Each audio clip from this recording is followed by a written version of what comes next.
Welcome back, everyone, to another episode of Burning Cinema, the show where we revisit the movies that shaped our past. I'm your host, Ross, and joining me, as always, my good friend and co-host, Tom. If you've been with us before, you'll know the drill. If not, then get ready to dive headfirst. We're going into cinema's memory lane, and certainly for this one, Tom, aren't we? It's the final episode of our theme, isn't it? It is indeed, yep. Yeah. No more sort of scripts. No, this is the last one. And what a classic we're going to give you, as I gave Tom the 1973 film, The Three Musketeers. The Three Musketeers, the most read book in the world after the Bible. Filmed with a cast that dazzles the screen with their brilliant performances.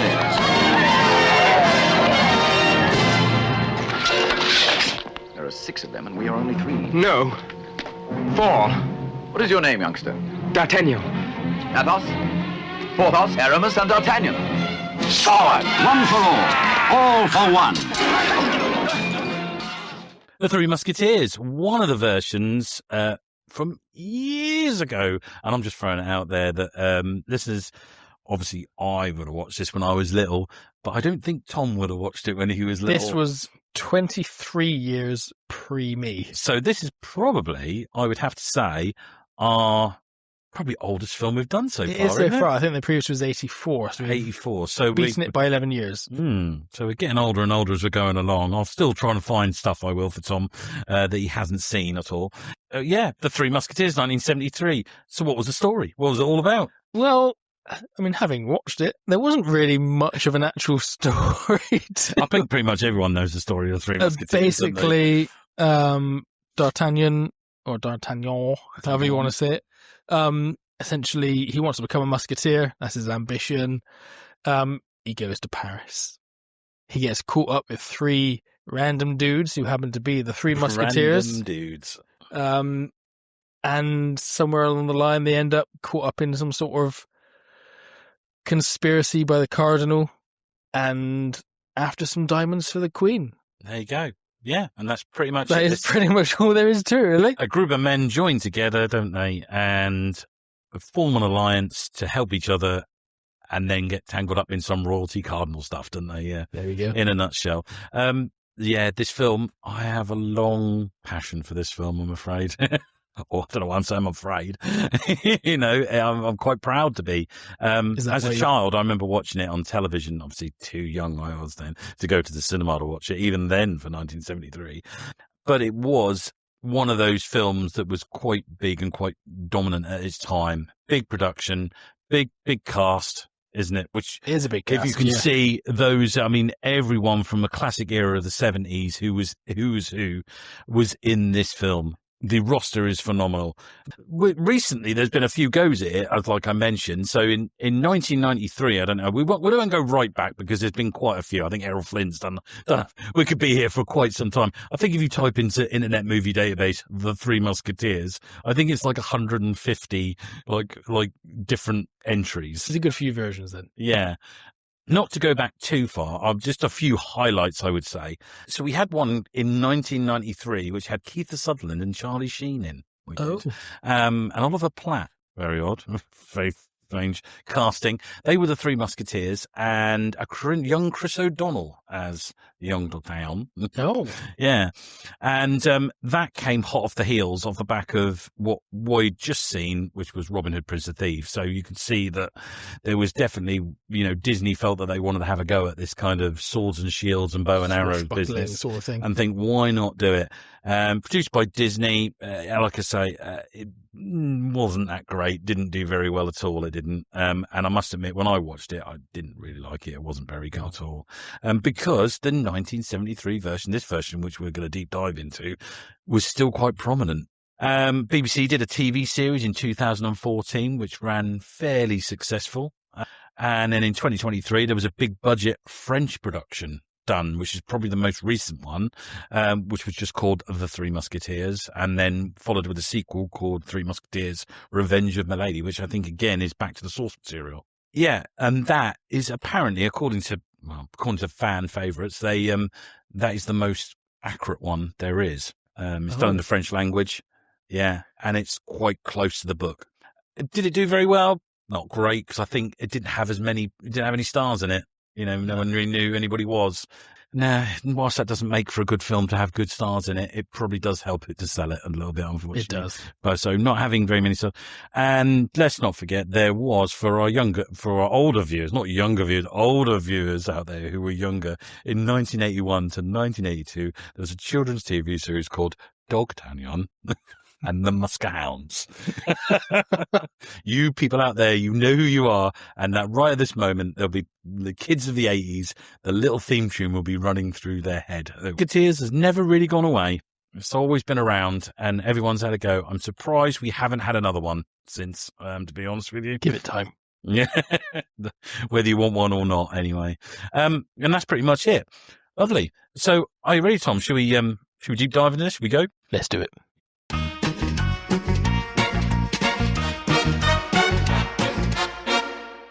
Musketeers opens up with what is the most 1970s title sequence I think you could ever have, isn't it? Really? I liked the title sequence. It was very slow-mo and wasn't it? And dramatic. It reminded me also of like an 80s music video. Yeah. Like the effects of the people moving around. It was very flamboyant and we meet our Michael York, don't we? Who will be playing, and again, I don't know what's made. We're not doing Sword and Script again. I'm going to tell you this now because I can't pronounce anybody's name. Nearly every film we've had. I want to say D'Artagnan. It's straight with a D, isn't it? But I think the D is silent. I think. But Michael York's character is fighting his dad, isn't it? And we very quickly understand that he's off to Paris, isn't he, to become a musketeer? Yeah, that is his life ambition, and that's what he wants to do. His dad's been training him up for it, and his dad gives him his sword. Nice. It's a way of saying, go and do your thing. So I wondered, obviously, as a new person coming to this film, how did you feel, Tom, when it opened up? You got this like sword fight. Dad's going to send him off. Did you get the feeling of what the film was going to be like from then on? What was your senses of what this was you were about to be diving into? Not initially. So initially, I was sort of going, "Oh, yes, this sort of makes sense." Just build up a little bit of backstory very, very quickly before setting him off on the adventure. So he arrives in the village, and straight away, I always find you get a tone of the film. It certainly looks and carries itself as a serious tone with its like scenery and its costume and everything. Yeah. But there is certainly this comedic sense going all the way through the film, isn't there? And a kind of little undertone. Once he gets to Paris, then I sort of went, oh, there's a bit. Because I thought when you signed it to me, I'd never seen it. I hadn't really seen anything about it. So I thought, I'm not going to do anything in terms of research or look into it. I want to have it as like a completely new experience.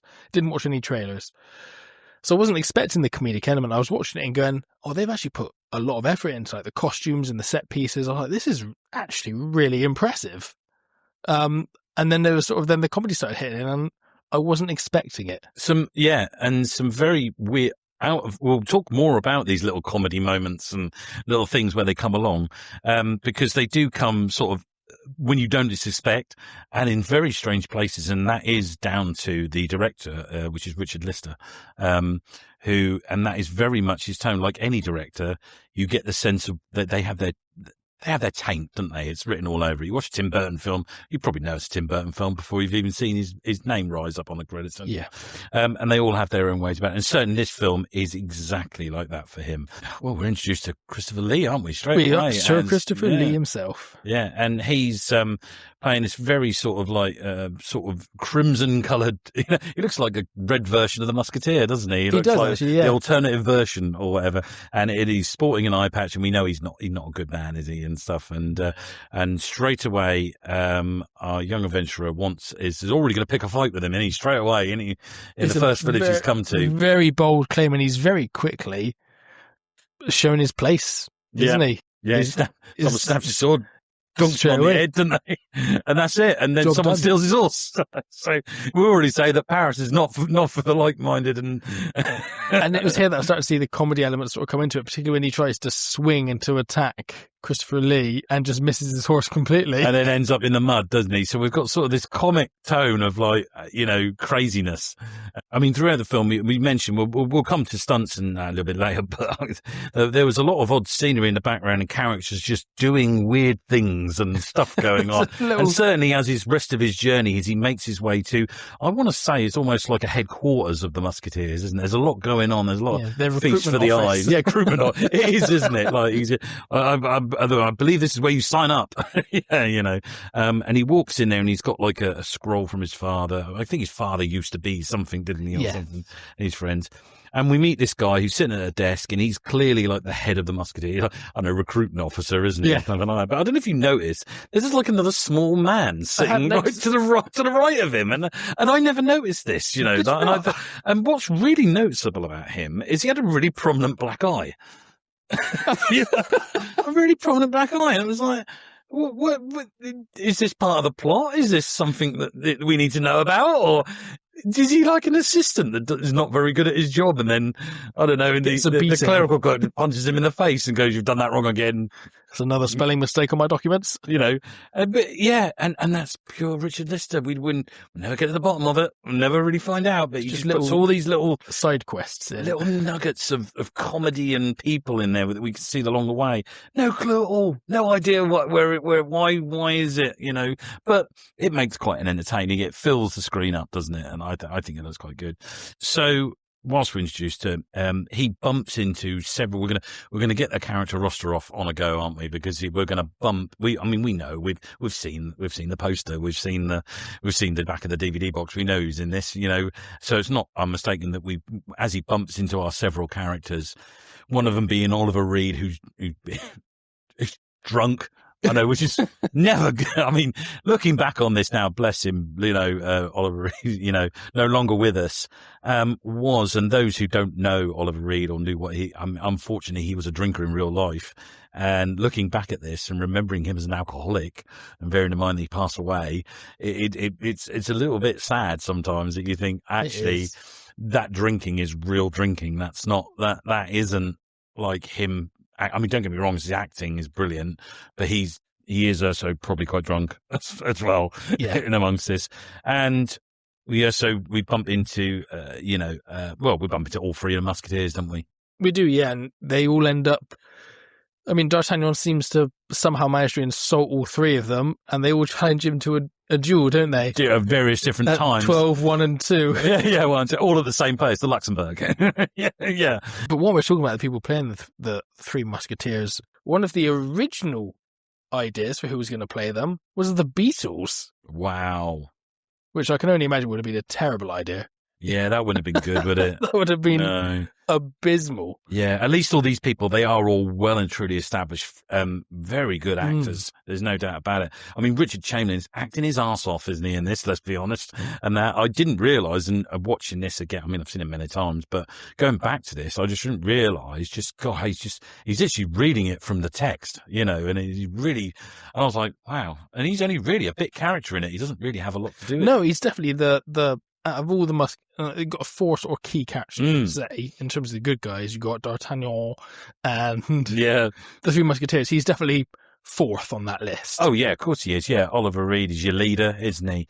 But yeah, they all sort of meet in this courtyard for their respective duels where they argue about who's going to duel who. Mm-hmm. But that's when the Cardinals guard, security guards sort of turn up and declare that they're not allowed to duel and therefore they must duel. Yeah. One thing I noticed in this duel is that, well, firstly, before I get onto that, the choreography was really a lot of fun. And I thought, it's going to be really proper sword fighting. Stuff. It turns out none of the Musketeers are actually that good at sword fighting in terms of not as in like the actors can't do it. No. As in like one of them is constantly losing his sword and then they're throwing swords. They could borrow each other's swords. Yeah. And then they're just fighting with whatever they can find in the courtyard. And it's like, they're not like these elite. Yeah, they are not the best of the best. But they seem to be the best of the best just by the fact that they managed to make whatever they've got work. I mean, doesn't one of them pick up a hat and use that to fight them with? Yeah, so you've got... Yeah, Oliver Reed is throwing his coat around, isn't he? Like a guy who's got 2 swords, hasn't he? A guy's got 2 swords, and he hasn't only got 1 sword, so he has to use his coat, and he's flapping the coat around. I think Porthos is throwing his hat in the air, isn't it? And like that, and distracting people. Obviously, there's that alliance that's been nicely built, hasn't it, for our good man D'Artagnan. But one thing that was done is they put a lot of effort into the choreography for this film. But apparently, the stunt team was absolutely terrified of Oliver Reed because he was so ferocious and good. Apparently, he wouldn't even rehearse sometimes. He'd just go into it. And they had to draw lots to see who the poor buggers were who were going to be fighting with Oliver Reed, because he would go for it. The problem is he's an absolute method actor. If you've ever watched him behind scenes and watched him, he's quite a scary foe, you know, and I imagine quite a hard man to manage on a film. He was, not only with his alcoholism, but also just how he wanted it. He wanted it right. And he's a fantastic actor. I wouldn't care what you say about him. He is so good. I mean, obviously obviously we've talked before about our differences in generations, and I've missed out many classic films and that sort of thing. I just enjoy watching a film. So I think this is only the second time I can actively remember watching Oliver Reed in a film. Now they've stolen some money, haven't they, off the Cardinals' guards? They fined him, didn't they? They decided the hat is a little bit more money than what. Oh, yeah, because Porthos's hat gets torn in the fight. And he looks in the purse and he realises like, there's 50, more money. 15, whatever it was, looks in it. Oh, there's another 15 for this as well. Yeah. And they split the money, don't they? And they can all go. And good old D'Artagnan, he has now kitted himself out with a servant, hasn't he? And yes. Which is lovely. Roy Kinner is father of Rory. Yes. Yeah.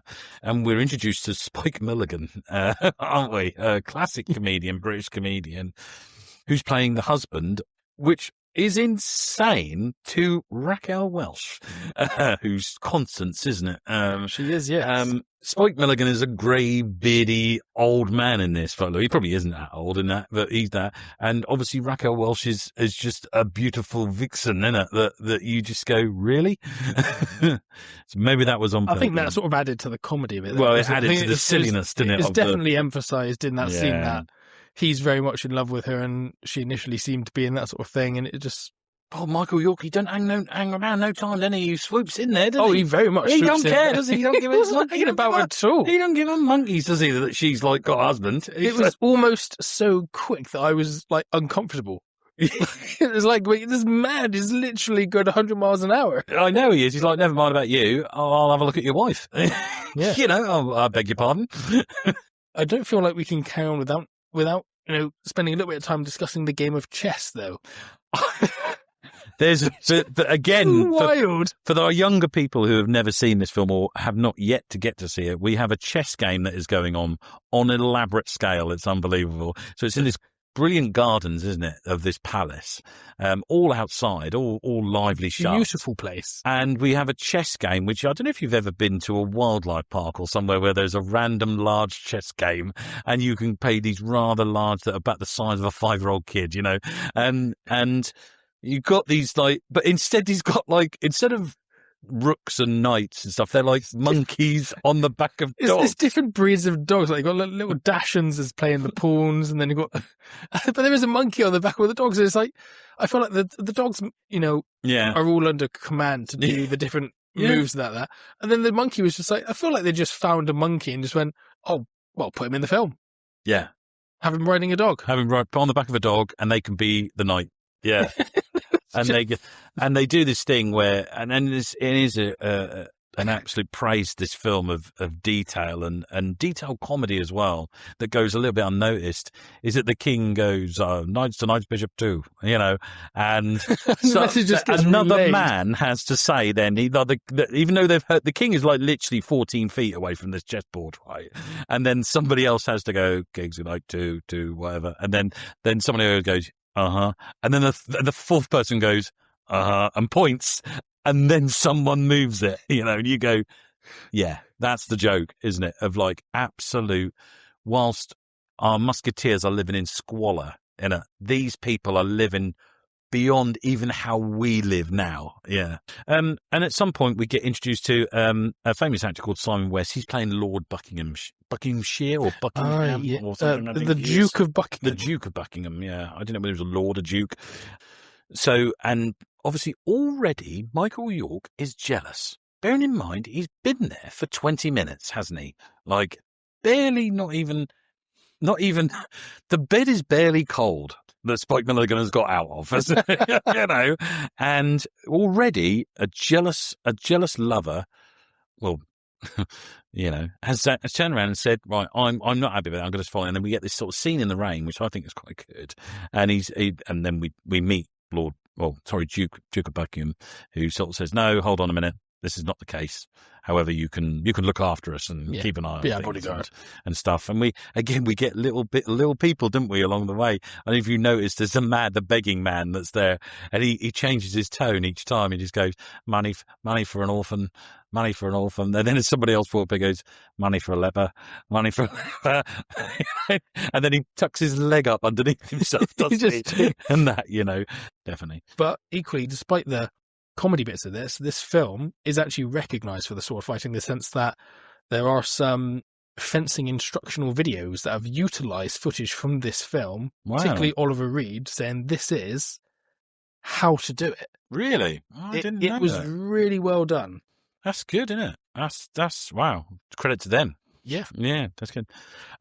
So yeah, whilst we're having these action scenes, one of the scenes that I certainly do like, and I'd like to think that you do like this, is the tavern scene where they're stealing the food. Oh, yes. I love that scene so much. It's brilliant. I think it's a great scene where they clearly ain't got no money or anything, and they start a fight. And obviously within this fight, it's very choreographed to remove bits of chicken, people's stuff off their plates. I think a guy looks down, doesn't he, and it's gone, whatever was on his plate.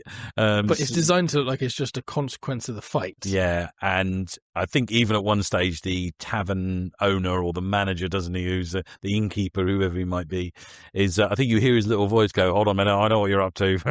And you do actually hear him say that. Like, in other words, he's nearly onto him. And at the end, they throw him the purse, didn't they? And he goes, oh, thank you very much. That's very nice to give me this money. But it's not. It's just got a load of salt in it. They've even defrauded him as well. You know, he's livid. Do you remember the scene where I want to call the spy translator? He's reading the transcribe. They've obviously done some spying on Constance and the Queen, and he's in the Cardinal's bedroom reading it off what's happened, and it's like, oh, this is what this. And so the Cardinal now knows what the Queen is up to. But I love that the transcriber decides to put on his own. He puts in a little bit of extra stuff, didn't he? And he sort of says the lines of like, yeah, what, that evil, disgusting, horrid, evil man, that Cardinal who calls himself a man of the church. And then the Cardinal just turns and looks at him as if to say, did they really say all that? and it's clear they didn't. He just decided this is an opportunity to have a go at the Cardinal. And I love that. And when we talk about Oliver Reed's acting and we talk about his stuff, the bit where they're playing tennis, or some weird crossover between tennis and squash, which I'd imagine someone's probably done their history and gone, this is what tennis was like, you know, back in that time. It was invented in France. So you look at it, and I love Oliver Reed is having this really deep, meaningful, serious conversation with Michael York, but at the same time, every now and again, having a massive outburst that he's clearly losing money, isn't he? You see his little hand goes over, and he's doing two things at the same time. And whilst he's coming up with this very thespian kind of, you know, you must be careful, you know, you'll need help and you'll need all this and that. And then out of nowhere he goes, will you move your arse, you lumbering bullock? Because they're rubbish, aren't they? Porthos and Aramis are they're terrible at what they're doing. It's mainly Porthos, isn't it, who's not here. Yeah. He's just jumping at the ball and missing it every time. I think he ends up in the crowd at one point, doesn't he? He does, yeah. I kind of love that. That's great. But I love that there's that realism of what Oliver Reed is talking about when he's saying, you know, you will be killed. You know, you won't make it to London. You'll be gone before you even make your way outside Paris, you know. And that is that was what it was like back then. It was like, it wasn't you just get on a horse and just ride off into the sunset and go. There were dangerous people out there, you know, where they even mentions there'll be bandits and, you know, people who want to rob you and stuff. You need assistance, and you'll have to have someone come. He managed to convince us, doesn't he? Oliver Reed's, you know, and the gang to follow him, which Porthos wasn't really quite sure either.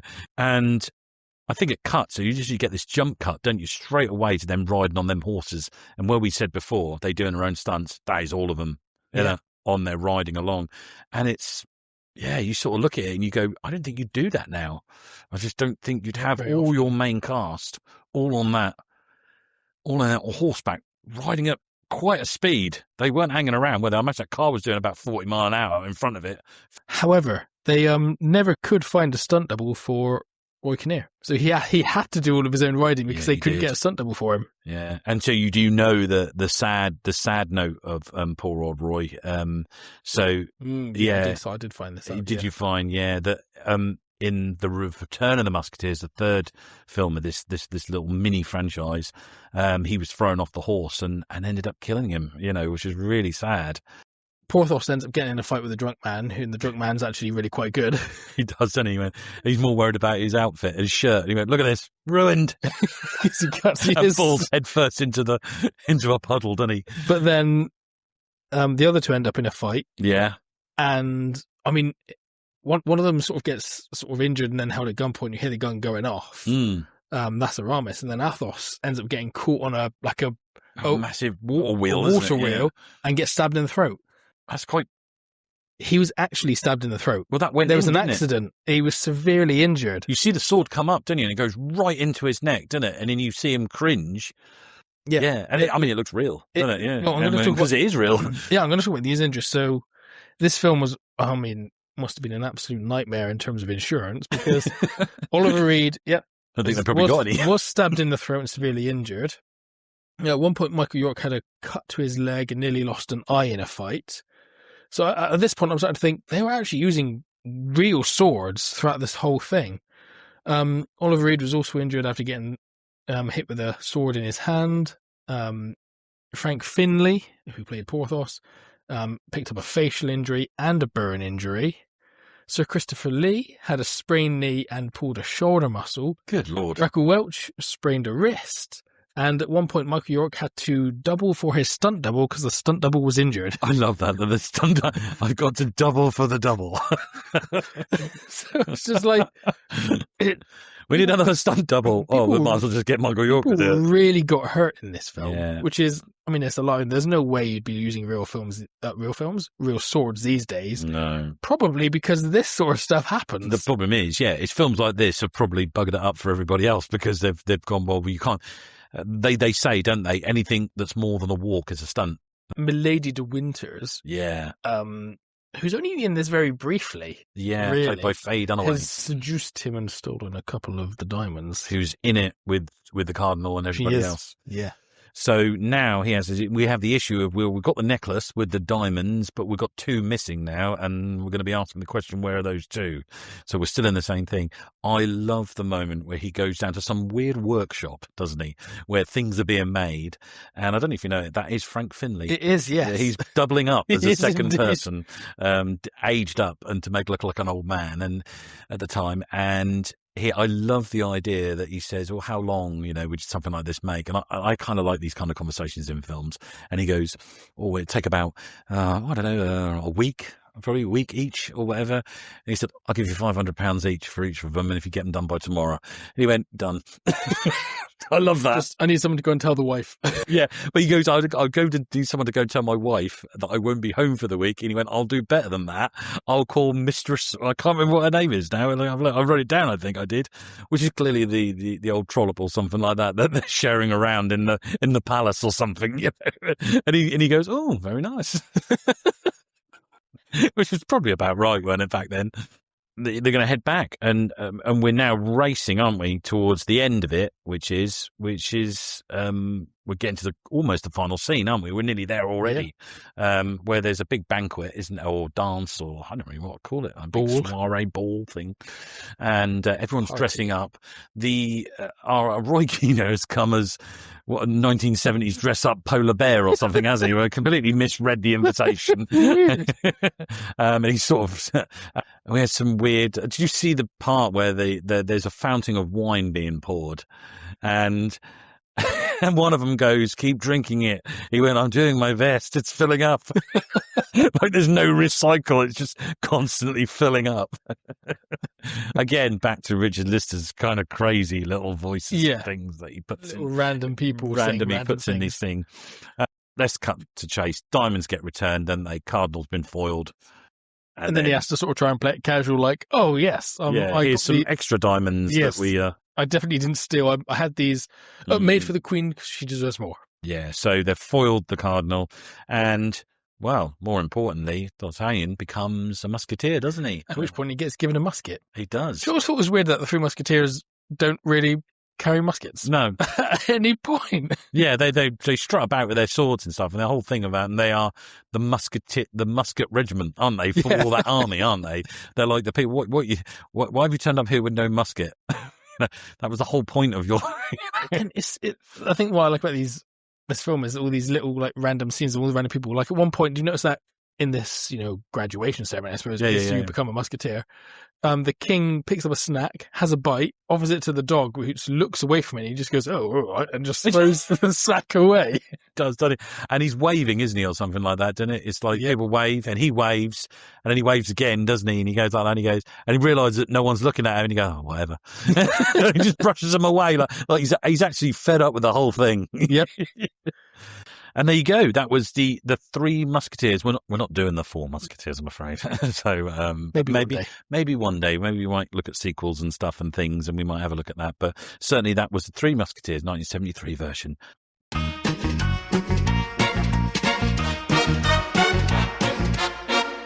There we have it. Our last sword to script one. We sent it quite sad because get any of these things. It's been really enjoyable. We can come back. We do what we like. Yeah, it's our podcast. It's our thing. We do. We don't have to hold back. Yeah. How did you feel about it, Tom? I mean, did you have a favourite part or favourite person or anything in it at all? I mean, I generally like the whole thing. Also, I didn't know what I was going into. I definitely didn't expect it to be a comedy. From having not watched anything, I just, like I said, you gave me the Blu-ray, and I watched the Blu-ray. That was my introduction to it. So all I knew was the title.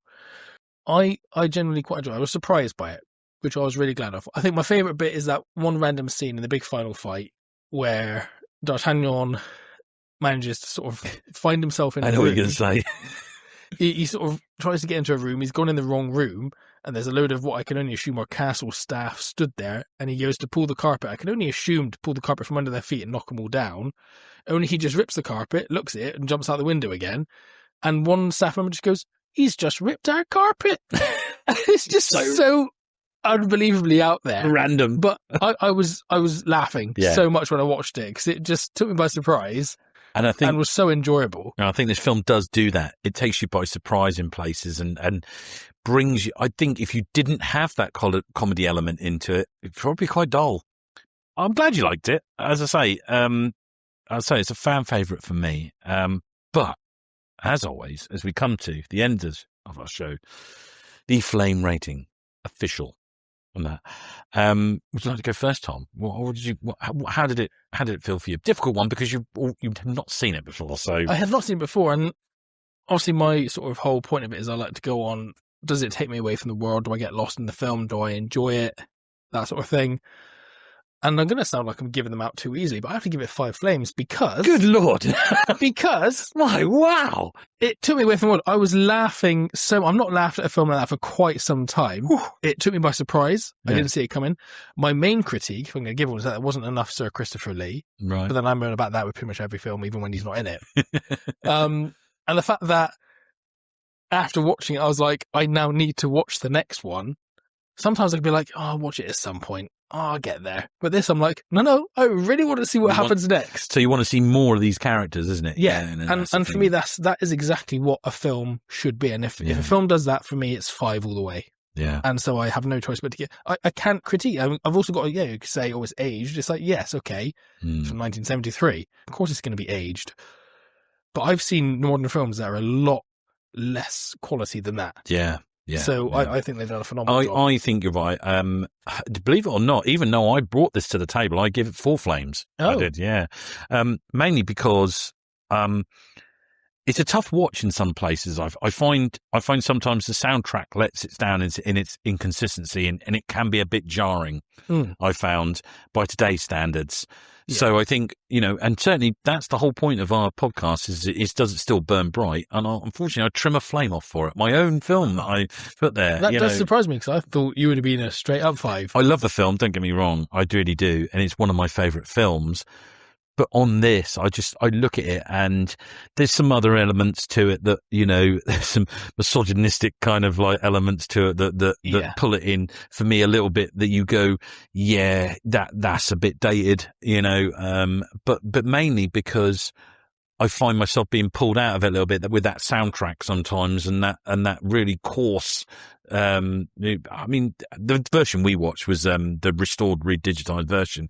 If you watch the other version, it is quite rough to watch. It's quite high. It really looks old. It's not without its flaws and bits that are obviously aged and out of time. But I sort of tried my best to sort of think it is of its time. It is a film that is a fair bit older than me, but it's still going strong by the looks of our flame rating. It's holding up. It's still going strong, and I try and try not to sit there and criticize the film because of when it was made, because that would be unfair. Yeah. Hence why I've sort of gone, taking it for what it is. Yeah. I've really thoroughly enjoyed it. That's cool. That's good to hear. Well, that comes to the end of our theme. Sword to script. Done, sold, delivered. Sliced in half. Yeah, there we go. Time to go home. But that moves us on. So we've got to think what we're going to do next, and this is the time when we normally release what our next theme is. But we're going to do something a little bit different, aren't we, Tom? We have got a little bit of a surprise. Well, we have got a little bit of a surprise. So we've got another special coming, and we've called it our full flame special. Full flame. This one is coming in hot, and I mean hot. And this is something. It's a new type of episode which we'd like to remove the restraints, I would say, wouldn't it? Yeah, and take away all the themes or anything like that. It's simply a film plucked out of the vaults, chosen mutually by me and Tom. And well, I'll let you introduce it. So for this one, we're going to go to 1993. We're going to let Steven Spielberg take us on the reins as we go for a visit to Jurassic Park.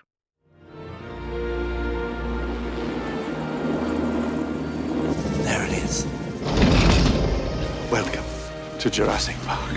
We've made living biological attractions so astounding that they'll capture the imagination of the entire planet. The most phenomenal discovery of our time. How'd you do this? Becomes the greatest adventure of all time. Can I touch it? Sure. Universal Pictures presents. You feel that? Hold on to your butts. A Steven Spielberg film. Fences are failing all over the park. Yeah, that's nice. Gotta go. An adventure. Look out! Down! I can't get Jurassic Park back online. 65 million years in the making. Jurassic Park. Well, that'll be coming in a couple of weeks, that is, yeah. I'll be coming flying in at us, and at Jurassic Park. What a hitter. I mean, I'm looking forward to that. Always looking forward to watch that again. So you can catch that with us in a couple of weeks there. Always on 2 weeks on Monday. We're on YouTube if you need us. Send a like, send a message, comment, watch old videos. We've also got the Instagram as well. Follow us on there, Cinema Movies. We have nothing else left really to say other than I hope you've enjoyed this theme. We'll see you next time for a full flame special. And it's goodbye from me. And it's goodbye from me.